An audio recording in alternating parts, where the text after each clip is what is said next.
اعوذ باللہ من الشیطان الرجیم بسم اللہ الرحمن الرحیم السلام علیکم ناظرین کرام، ویڈیو شروع کرنے سے پہلے آپ سب سے گزارش ہے کہ چینل کو سبسکرائب کریں، لائک کریں، شیئر کریں اور اپنی رائے کا اظہار کمنٹ سیکشن میں ضرور کریں تاکہ ہر نئی آنے والی ویڈیو آپ تک پیغمبر آخر زمان حضرت محمد صلی اللہ علیہ وآلہ وسلم کا جب وصال ہوا اور آپ کے جسد اختر کو جب قبر مبارک میں رکھ کر مٹی گرائی جانے لگی، اسی موقع پر ایک صحابی حضرت مغیرہ بن شعبہ رضی اللہ تعالی عنہ نے قصدن اپنی انگوٹھی قبر میں گرا دی۔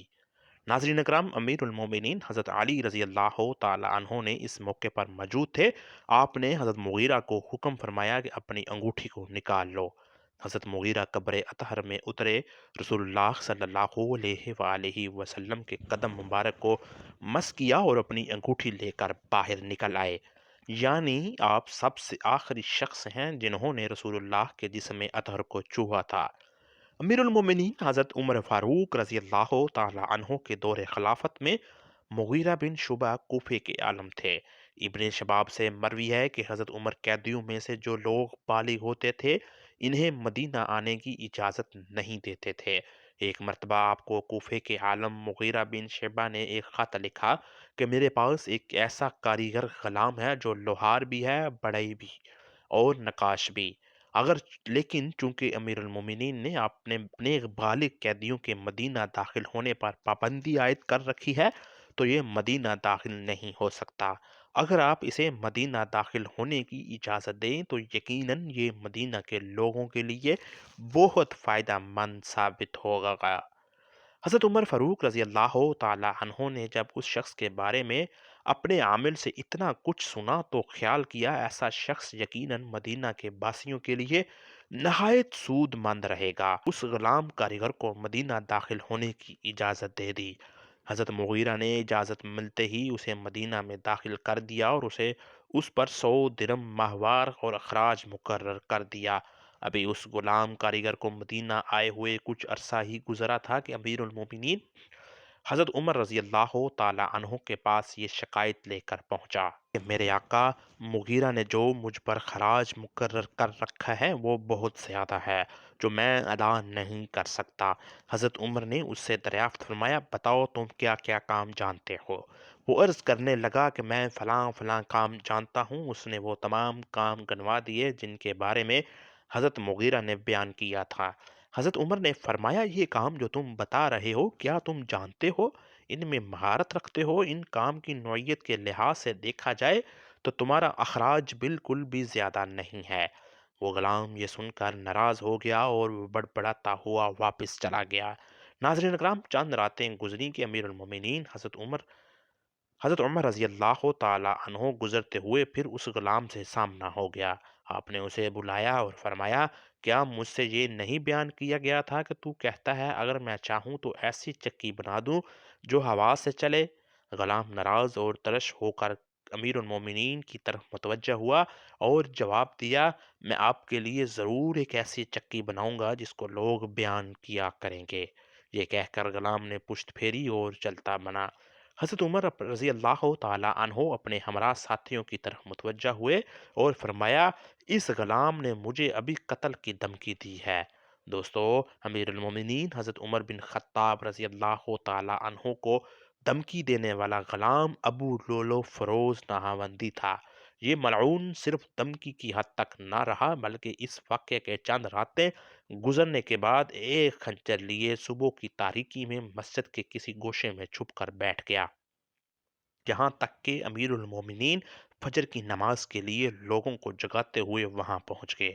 ناظرین، جیسے ہی حضرت عمر اس بدبخت کے قریب ہوئے تو اس نے تیز خنجر سے آپ پر حملہ کر دیا اور خنجر کے 3 وار آپ پر کیے، جن میں سے ایک وار آپ کو ناف کے نیچے لگا جو گہرا تھا۔ اس نے پیٹ کی اندرونی کھال تک کاٹ دی تھی۔ پھر وہ مسجد میں موجود دوسرے لوگوں پر ٹوٹ پڑا اور 11 مزید نمازیوں کو بھی خنجر کے وار سے زخمی کر دیا اور آخر میں اپنے ہی خنجر سے خودکشی کر لی۔ ایک اور روایت ہے کہ اس نے کل 13 لوگ زخمی کیے تھے، جن میں سے صرف اور صرف 4 زندہ بچے تھے اور بقیہ 9 شہید ہو گئے تھے۔ بعض کے نزدیک 9 بچے تھے اور 4 شہید ہو گئے تھے۔ حضرت عبداللہ بن عباس رضی اللہ تعالی عنہ سے مروی ہے کہ ابو لولو مجوسی اور آتش پرست تھا، جو کہ ایرانی مجوسی فوج کا سپاہی تھا اور جنگ قادسیہ میں غلام کے طور پر قیدی ہوا تھا۔ حیرت ہے، اس معلوم مجوسی کو ایک خاص مکتبہ فکر سے تعلق رکھنے والے لوگ بابا شجاع الدین کے نام سے یاد کرتے ہیں، یعنی اسے بابا شجاع الدین دین کا بہادر سپوت کہہ کر یاد کیا جاتا ہے۔ یہی نہیں بلکہ ایران کے شہر کی شان میں ابو لولو فیروز مجوسی کے نام سے ایک مزار بھی موجود ہے، جہاں لوگ باقاعدہ حاضر ہوتے ہیں۔ یہ مزار کب اور کس نے تعمیر کروایا، اس کے بارے تاریخ خاموش ہے۔ البتہ یہ 11ویں صدی کی شاہانہ انداز میں تعمیر کی گئی عمارت ہے، جو ایرانی ٹائلوں سے مزین مخروطی گنبد پر مشتمل ہے۔ ناظرین کرام، اس سے بھی زیادہ حیرت کی بات یہ ہے کہ کچھ سال پہلے تک اسلام کے دوسرے خلیفہ حضرت عمر فاروق رضی اللہ تعالی عنہ کی شہادت کے دن کو جشن عمر کشی کے نام سے ایران کے تقریباً تمام بڑے شہروں میں منایا جاتا تھا، جیسے عرب ممالک کے پرزور جسے عرب ممالک کے پرزور احتجاج پر حکام نے بند کروا دیا تھا۔ سن 2010 میں مسلمان علماء کی ایک عالمی تنظیم نے ایرانی حکومت سے اپیل کی کہ فیروز مجوسی کے مزار کو مسمار کر دیا جائے، لیکن ایرانی حکومت نے ان کا مطالبہ ماننے سے انکار کر دیا اور اس کے لیکن ایرانی حکومت نے ان کا مطالبہ ماننے سے انکار کر دیا۔ اس کے بعد جامعہ زہرا نے بھی اس مقبرے کو گرانے کا مطالبہ کیا اور ایران سے ہر قسم کے سفارتی تعلقات ختم کر دیے، جس کی وجہ سے ایرانی حکومت نے ابو لولو مجوسی کے مزار کو مسمار تو نہ کیا، البتہ اسے بند کر کے وہ جگہ مقامی پولیس ہیڈ کوارٹر میں تبدیل کر دی۔ ناظرین کرام، فیروز مجوسی کے نام سے منسوب یہ مزار ارکم سے 660 کلومیٹر کے فاصلے پر کاشان فنس روڈ ایران میں واقع ہے، جسے آج بھی ملاحظہ کیا جا سکتا ہے۔ دوستو، کثیر علماء سیرت نگاروں کا اس بات پر اتفاق ہے کہ ابو لولو فیروز مجوسی اپنے اصلی دین یعنی آتش پرستی پر قائم تھا۔ حضرت ابن عباس رضی اللہ تعالی عنہ کا قول ہے کہ ابو لولو مجوسی اور آتش پرست تھا۔ اگر بالفرض اس کے مسلمان یا کافر ہونے میں کوئی فیصلہ نہ ہو سکے، تب بھی وہ ایک منافق اور قاتل تھا، جس نے اپنے دل میں منافقت رکھتے ہوئے عالم اسلام کی عظیم شخصیت کو چھپ کر بے دردی سے قتل کیا